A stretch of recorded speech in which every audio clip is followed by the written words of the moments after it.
Lors du salon Expo Biogaz qui s'est déroulé à Lyon du 19 au 22 février 2013, les industriels de la filière du GNV et du biogaz étaient particulièrement bien représentés.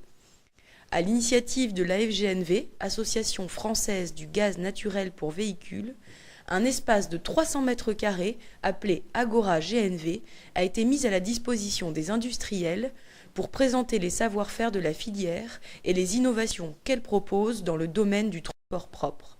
Des acteurs industriels de toute taille, leaders dans leur domaine, ont participé à cet événement unique en France. Parmi eux, GNVR, Renault Trucks, Iveco, GDF Suez, GRDF, CRMT, Westport, Fenwick, Stobli. Une piste d'essai a permis au public de tester des véhicules roulant au GNV et de se rendre compte de leurs atouts. Ce salon a également permis à l'AFGNV de rencontrer des élus. Ce rendez-vous fut aussi l'occasion pour les membres de l'AFGNV de travailler et d'échanger des idées pour booster la filière. Cette Agora, c'est vraiment aujourd'hui un événement. Il y a beaucoup de gens aujourd'hui qui sont passés et qui continuent à passer, peuvent voir l'ensemble de la filière et voir le côté sérieux de cette filière industrielle. Dans ce véhicule thermique, le gaz, de notre point de vue, aura un rôle majeur à jouer. Aujourd'hui, le GNV, dans le mix énergétique des carburants, a tout à fait sa place. Aujourd'hui, il y a le débat sur la transition énergétique. Et ce débat est conduit en région pour le moment. Et donc, nous souhaitons intervenir le plus souvent possible dans les régions, sur le lieu de ces débats, pour porter en fait les atouts du gaz naturel comme carburant. Pour le biogaz, les applications GNV, c'est une application phare. On a une excellence en France en matière de GNV et c'est bon que ce soit connu. Alors les plus, c'est une baisse des émissions polluantes, principalement sur les NOx, et évidemment pas de particules quand on compare au diesel.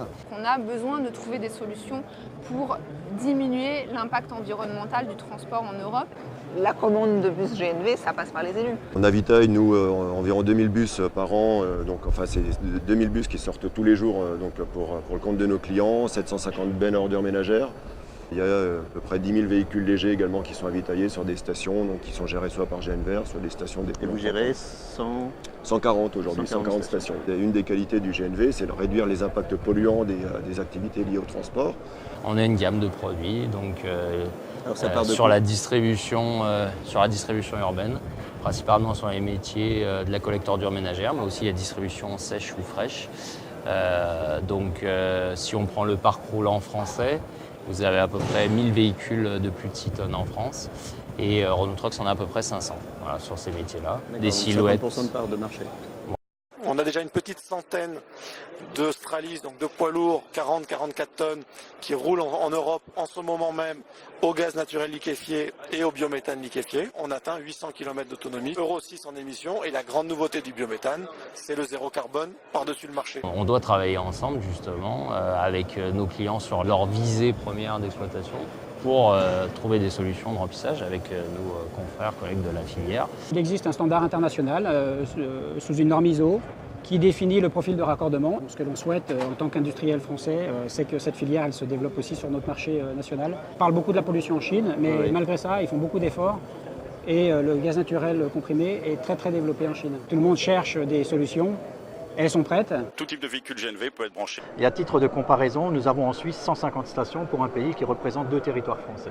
On est franchement en retard. Ils peuvent voir et en plus ils peuvent essayer. Il y a une piste d'essai.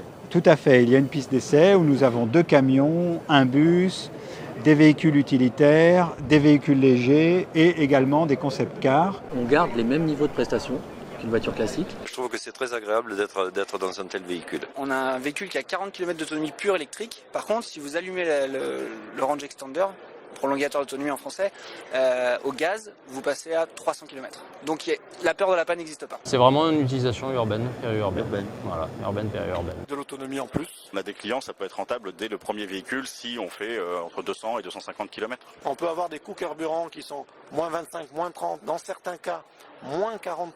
Alors, la ville de demain, pour nous, c'est justement une ville qui va pouvoir se servir de ces infrastructures existantes et qui va, à partir de ce réseau-là, distribuer plus seulement de l'énergie fossile, mais de l'énergie renouvelable via le biométhane, qui pourra à la fois interagir avec les autres réseaux, c'est-à-dire avec le réseau électrique, avec des réseaux d'eau usée en récupérant la chaleur, et aussi en fournissant des solutions de mobilité comme le bio-GNV. Le développement, l'émergence et le développement aujourd'hui du biogaz carburant va être un facteur d'accélération de la filière du GNV. Carrefour produit également des biodéchets donc, dans ses magasins. Ces biodéchets sont valorisés dans une unité de méthanisation qui sert à produire du biométhane qui est injecté dans les réseaux et qui est réutilisé pour leurs véhicules, pour leur livraison.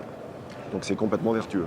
Finalement, c'est une énergie renouvelable parce que des déchets, on en fabrique tous les jours. Exactement. On roule avec nos déchets et ça va être un relais de croissance merveilleux pour le GNV.